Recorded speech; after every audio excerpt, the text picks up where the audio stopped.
Videos nga pala mga idol, samahan niyo ako magluto ng ginataang babae. So let's go!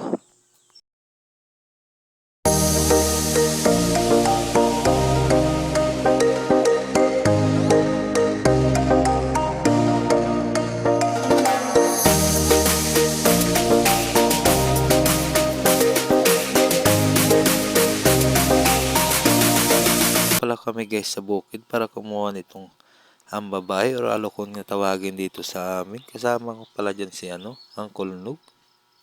Daw kami dyan, nakakita kami ng puno ng bayabas at namitas muna si Uncle Nog kasi may mga hinog na daw. Hapon na nga pala yan guys, kaya nagmadali na rin kami para kumuha ng babae. Dito pa kami dumaan sa may bukid.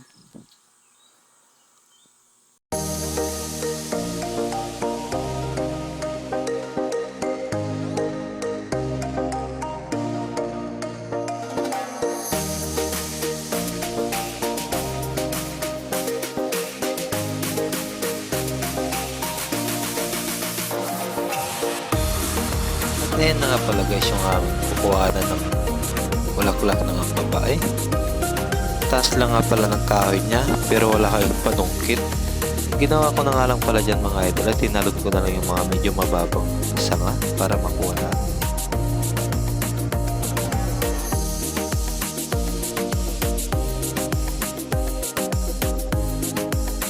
Yan nga pala yung mga nakuha natin mga idol. Kung nag-uulang nga pala kayo nito, please comment down below na lang kung anong tawag ito sa inyo. Kung saan man makarating itong ating video.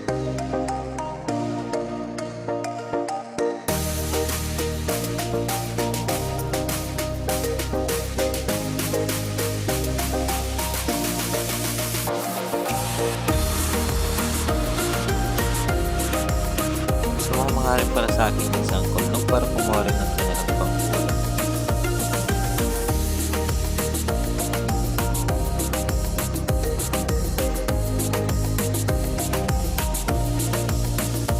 Nakita nga rin pala ako dyan ng pwedeng panungkit na saktong abot lang natin yung mga sanga na meron pang mga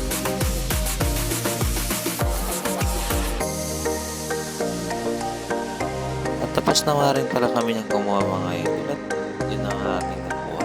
Pauwi na rin nga pala kami.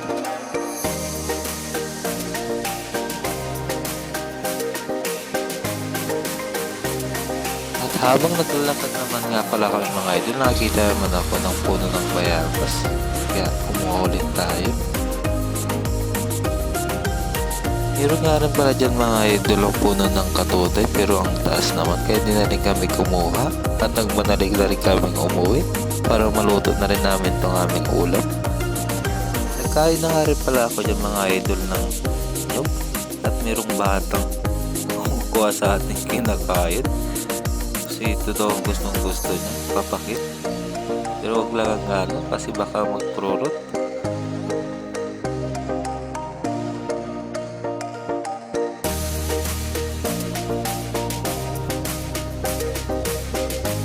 Yan nga rin pala mga idol, favorite na rin natin ang ating mula yung babae. Alisin nga rin pala natin mga medyo matigas ng kanyang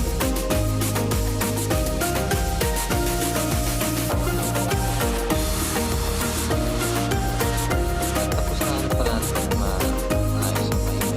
Meron pala tayong perang pritong bangus. Yan ang ating pala isa. So fast forward na nga rin pala tayo mga idol. Diyan na tayo sa may pagluluto na at yan ang kalalabasan.